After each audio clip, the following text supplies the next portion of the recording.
The Monty Python movie, Life of Brian, was all set to be filmed in Tunisia in 1978. The cast was there, the sets were built, and everything was ready to go.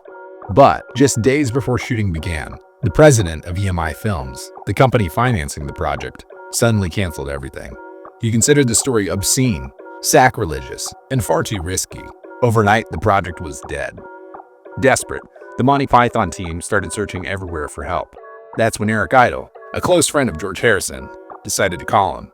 And what happened next became one of the most unlikely and extraordinary decisions in film history. Because I met him out here at a screening of The Holy Grail. Partied for days. It was good fun. I kept calling him and saying, we're looking for this money. And he said, no, don't worry, I'll get it. I said, yeah, sure. Yeah. So I said, I don't know, as a Python fan, I'd certainly like to see it made. I asked my manager, can you think of how to get them the money? And he came back to me in a week. He said, I think I know how we could do it. We'll be the producers. George Harrison decided to mortgage his mansion, Friar Park, and pay £3 million of his own money to finance Life of Brian, all just so he could see the movie finished. Eric Idle later summed it up with the legendary line, "It was the most expensive movie ticket in history." With that single act, Harrison didn't just save a movie, he opened a new chapter in his life. A chapter that would turn him, unexpectedly, into one of the most unlikely and most daring producers in British cinema. For me, to make films is my way to help other people.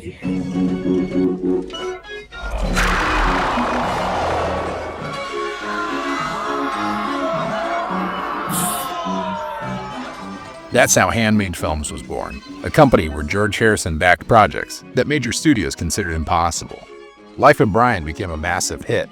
Then came Time Bandits, The Long Good Friday, and Mona Lisa, films that revived British cinema when it was on the verge of collapse. The press began calling Harrison the savior of British film. There are a lot of people who consider you to have kind of saved the British filmmaking industry. Well, I think it was more of the award for the only English or British company that's left. But that dream soon began to unravel. The Monty Python team went their separate ways. Budgets grew, expenses exploded, and HandMade started to lose its direction. Harrison wanted to make films free from executives, censorship, or control, giving artists total creative power, sometimes even before a script existed. It was a beautiful philosophy, but a financially suicidal one. And by the late 80s, the company was drowning in debt. What began as a dream of freedom had turned into a financial nightmare. 1, 2, 3, 4. During the 1970s, Monty Python's Flying Circus became one of the most influential comedy shows ever produced in the UK. After 3 seasons, the group achieved cult status both in Britain and the United States, leading them to make Monty Python and the Holy Grail, a hilarious parody of Arthurian legend that catapulted them to international fame. Shortly after the release, while promoting the movie, Eric Idle joked that their next project would be called Jesus Christ, Lust for Glory. He said it sarcastically, frustrated by reporters constantly asking about their next move, even though the group hadn't discussed another movie yet. However, they all shared a deep skepticism toward organized religion, and after the critical and commercial success of Holy Grail, they started seriously considering a new satire, this time set during the New Testament. After several brainstorming sessions, the group realized that Jesus himself wasn't a particularly funny target. They agreed that Jesus was definitely a good guy, and found nothing to mock in his actual teachings. He's not particularly funny. What he's saying is unmockable. It's very decent stuff, said Idle later. So instead, they created Brian, a fictional man born in the same place and time as Jesus, a man constantly mistaken for the Messiah, even though he never wanted to lead anyone. One early idea had Brian as the 13th disciple, but they eventually chose to make him a completely separate individual from the biblical story, though still affected by the same historical events. With the final script completed in 1978, the Pythons secured funding from HandMade Films, and everything was ready to begin shooting in February that year. Then, at the last minute, Bernard Defont, the head of HandMade, read the script and abruptly canceled the project. His reasoning was blunt. "I'm not going to have people think I'm mocking Jesus Christ." That's when HandMade Films was born, a production company created literally by a Beatle, just so the world could see the life of Brian. And the classic thing is someone said, George, £5 million on one film? Why? He said, well, I just want to see it. What we did was we pawned my house and the office in London and to get a bank loan. And that was a bit nerve-wracking. The film became one of the most important comedies in history, and suddenly, George Harrison was a movie producer. The result? A scandal and a hit. Well, the new Monty Python film is entitled The Life of Brian. It is a spoof of the life of Christ and has managed to offend just about every religious group in this city. A group of rabbis and priests held demonstrations over this past weekend, and they were demonstrating against a movie called The Life of Brian. Monty Python's Life of Brian, a film attracting much attention. Today outside the Warner Brothers building in Rockefeller Center, demonstrators gathered to call the film blasphemous. The protests and outrage against Life of Brian only made it more famous. Despite being banned in several U.S. states, the controversy became free publicity, sparking massive public curiosity. Within weeks, the number of screens showing it jumped from 200 to over 600. In the U.S. alone, it grossed more than $20 million, cementing its success, ironically, thanks to the outrage.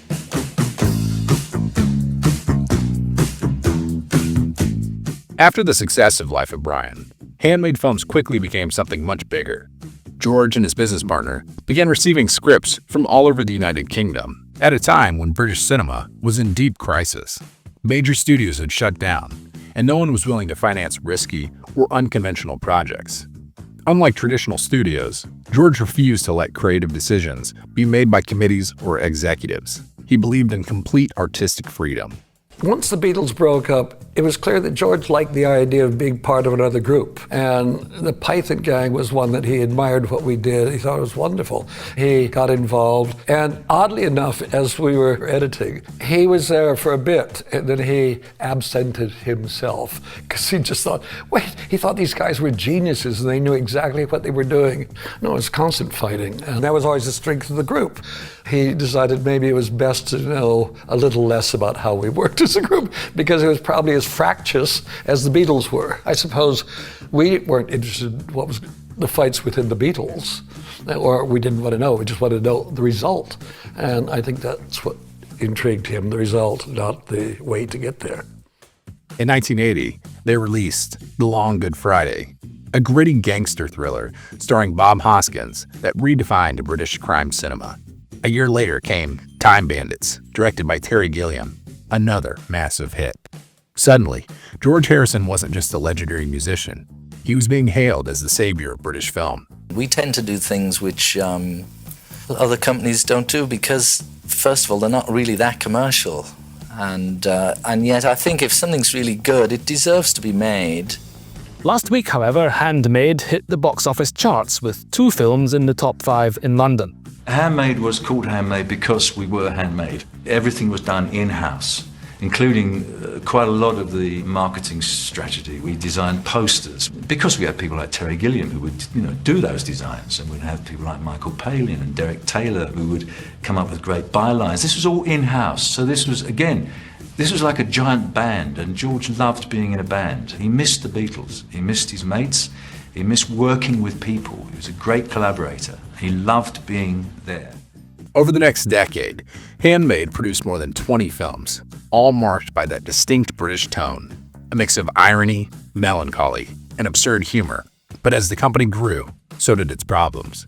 We had a few rows with Terry, but very small compared to the trouble he's had with recent films.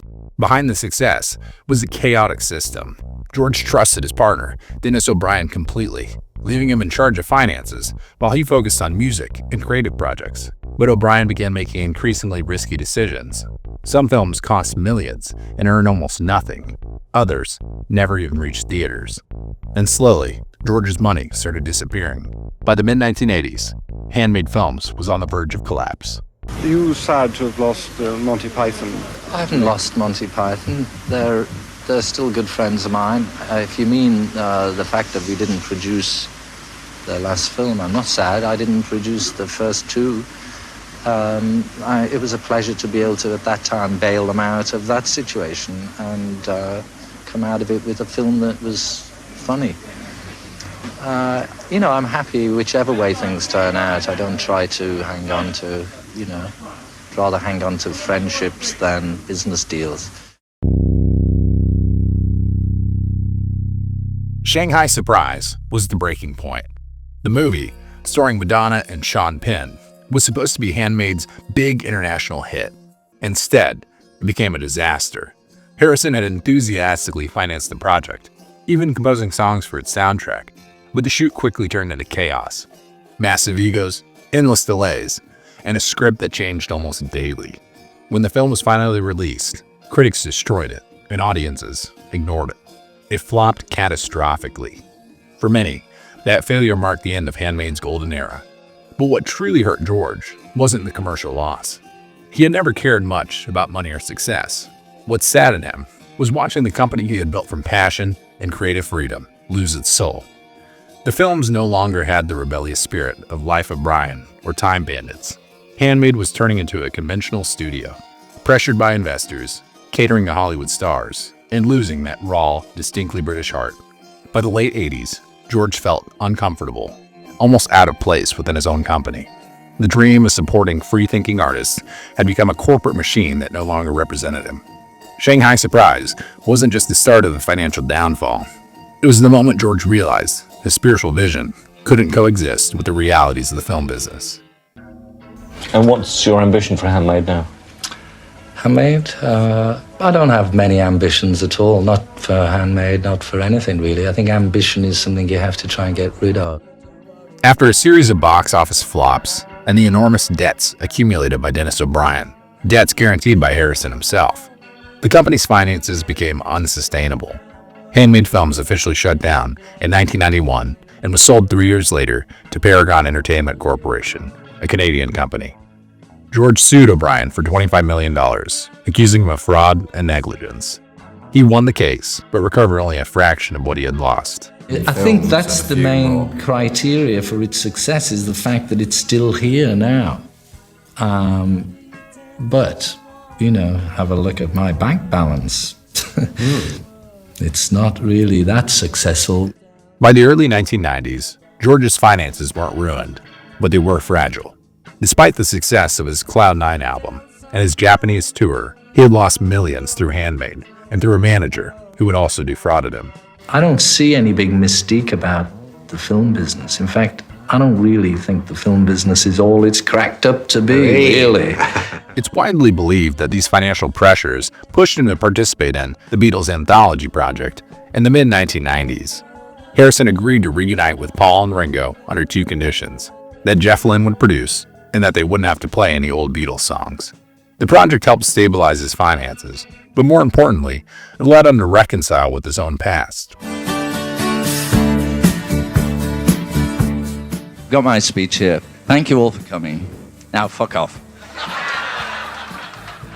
How should we fuck off over that? Oh, yes.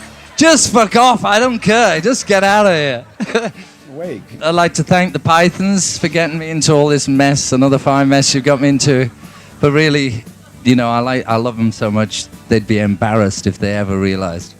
Between 1979 and 1991, George Harrison served as executive producer on 23 films through HandMade. He even appeared in cameos, like a nightclub singer in Shanghai Surprise, for which he recorded 5 new songs. HandMade gave life to movies that are now considered classics. It changed how films were produced in England and proved that creative independence was possible, even in an era of corporate control. George Harrison didn't just finance movies.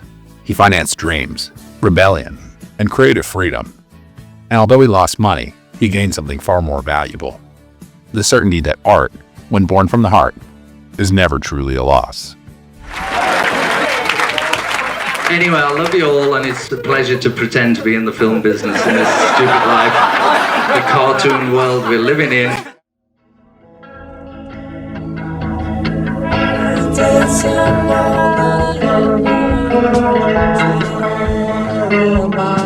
Things they tell you to worry about.